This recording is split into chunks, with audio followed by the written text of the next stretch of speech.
Bonjour, bonsoir, chers internautes. Bino mutu bozora sous chance ya kolanda biso na chaîne na bino bolingaka mingi ya net FL Congo TV. Toyeli sous lelo émission na bino. Bobo sanakate tout ekota ela bino malamu boyebi et tout ekota linga bino mingi. Donc ayela bino ka be mission oyo et ça la bino ka ba bien. Donc émission obiso yela bino ezalate poto finga mutu ezalate poto sala soki nini toloba kande oyo zo salema. Pe to pesa ka message na bato oyo ba sa mabe batika.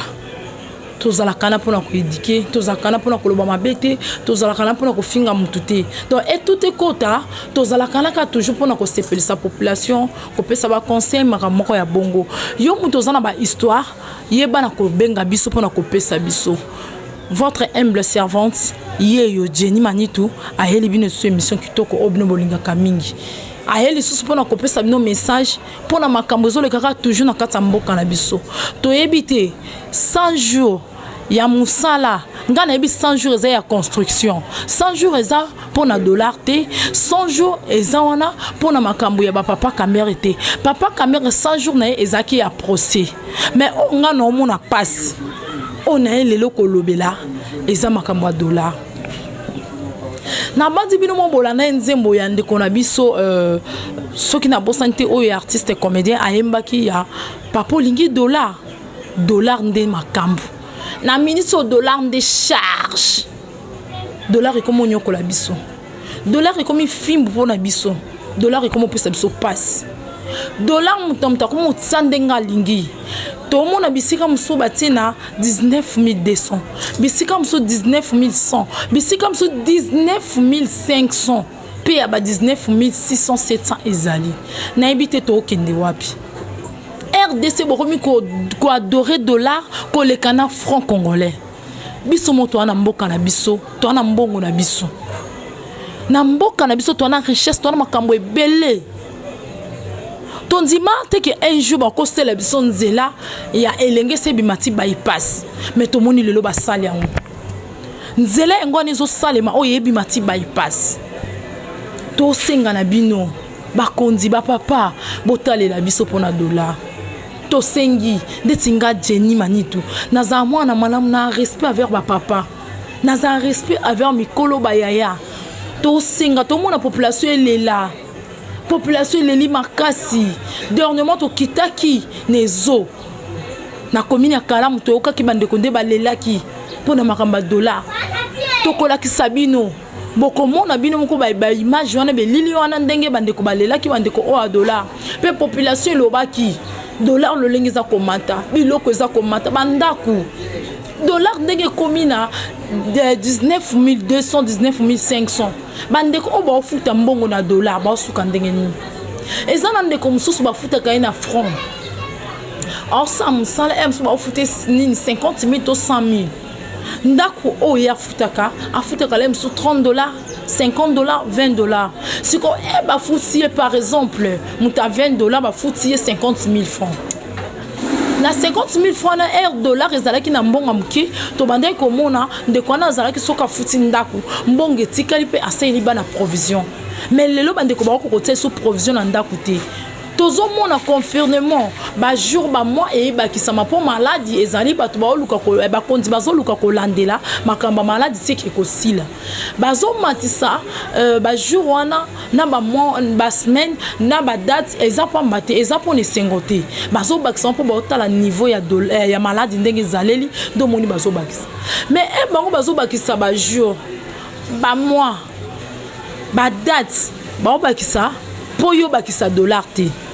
pour yo matisa dollar te donc so bango ba matisi jour to ba bakisi des semaines yo pe na ndenge no o matisi dollar te tozo sungana te ba ya tozo sungana te to pesa ka charge wana pe ba kondité charge wana to pesa ngo kaka président to pesa ngo ba ministre te gouverneur na biso yo wana osada musala e monana to pesa bango charge à dollar te yo muto vandi wana to moni place ba annoncer na ndaku na bandako na ba TVT ke dollar e mati mais yo vandi na ndako lalo la muki na te dollar maman na komi na tableau 19500 ya to na kanda na bino bato ba matisa ba dollar toi na kanda na bino na musalo bo sala wana en tout cas bo sepelisa biso te yo kaso nyokolanga to kaso nyokola babandeko o tozana bango tozo nyokola population ozo minyokola yeba ke dollar ne mata fufu pe mata masango e mata loso e mata makale e mata bandeko no pe ba onyokama famille no pe nyokama ba condition ne bazana bango basomba bikola fufu te bango baza déjà na basaki banini o bango batsaka na ndako lokola provision yo c'est le sentiment ya omatisa dollar yo yebaka pe to sengi lisusu papa na biso notre gouverneur papa tala makambo pona dollar notre gouverneur lobela biso pona dollar tozo kende wapi dollar yesunga biso te na place bon matisata franc congolais bokomi ko matisande dollar pour la minute so boye bisinga ke 20 000 francs et comme na 25 000 francs to trouvons normal to fingité to sololi pour na boyi et comment to finga kindenge papa na ngalo baka azobanga baba mbendika akufa dans azobanga na kufa na fingité na lobby to pesi conseil et pas bandeko o bazo matisa dollar lo lenge balingi l'état azana simana bino boye bake ako poursuivre bino na makambo bozo sala bozo tambola lolenge bino na bino bolingi pe papa na ngai bobo sanate bana na bino bazali en tout cas papa bosunga biso pona dollar bosunga pona dollar message nanga pona lelo ezalaki bongo nazalaki na message ebelete opesa bino nazalaki na mafinga ya kofinga te pona finga kate na yakika pona kotalisa pona dollar tozo kokate toyoka kana banzembo balobaka papa lingi dollar mais biso sko to souffrir to lingi ndetinga na linga na dollar te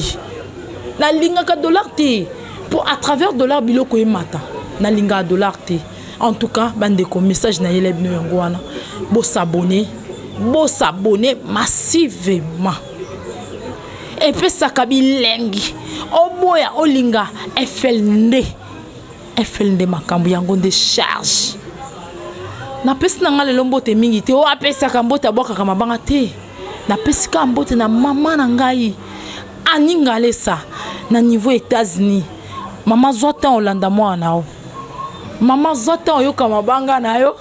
bambote no yango pe na bosani te la reine Shakira présidence na lingaka mingi o asala ke Jenny lelo azala menteur azala ndenga azalelo azala humble servante ya malonga na niveau ya FL Congo TV mama ya yo yango na lingako mingi katiez o aleki ba katier nyonso na ba katier na TV pe wapi o boya ete so boy Shakira salam kino ko tia ete mama ya yo yango donc lelo vraiment nana ba mbote bela fait ça ba douter pe ma banque bela ko fait ça te na pesi cameraman na ngala lingaka mingi Benjamin ngoyo na pesi mbote place ozali nazala nga monter nazala na Benjamin atika nga te place neso nazala nai en tout cas ciao.